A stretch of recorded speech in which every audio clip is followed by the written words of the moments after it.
नमस्कार, मैं हूं ओमकार सिंह और आप देख रहे हैं गुप्तचर मीडिया।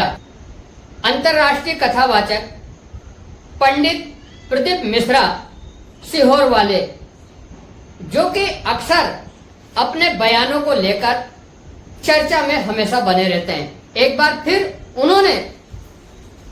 बार फिर माफी मांगी है।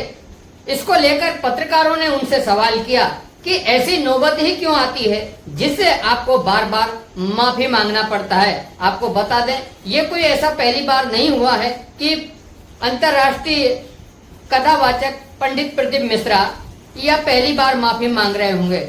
पहले भी वो ऐसी कई बार माफी मांग चुके हैं।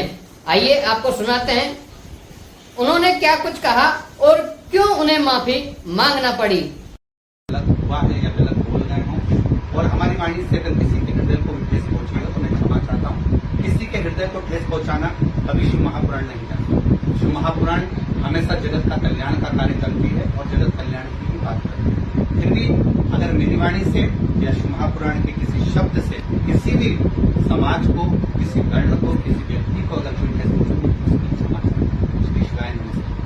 महाराज, एक बात मैं एक सवाल पूछना चाह रहा था कि अपन अंतर्राष्ट्रीय स्तर के कथावाचक है, ऐसी बार बार स्थिति क्यों बन रही है कि अपन को क्षमा मांगनी पड़ रही है? चाहे राधा रानी का मैटर हो या ये मैटर हो, और भी 2-3 ऐसे विषय हैं, जैसे कि अपना होली वाला विषय था, दुल्हनी वाला।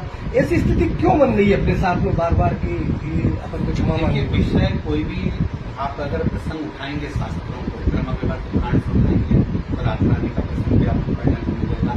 हम लोग जो पुराणों में या शास्त्रों में अध्ययन करते हैं वही हम लोग समूह में करते हैं। पर हो सकता है कई लोगों को वो चीजें स्मरण में नहीं आती या पढ़ने में नहीं आती, तो उनको लगता है कि ये हो ही नहीं सकता, कोई प्रसंग रखें। पर अभी के जो प्रसंग हैं या मूल प्रसंग है, और देखिए एक वक्ता है, वक्ता अपनी व्यासपीठ से अगर कोई बात कह रहा है तो वो उसके अंदर की भी बात सामने प्रस्तुत करता है कि उसके अंदर के भाव क्या है। परंतु कोई किसी के हृदय को ठेस पहुंचाना या किसी को गलत कहना, ये किसी वक्ता के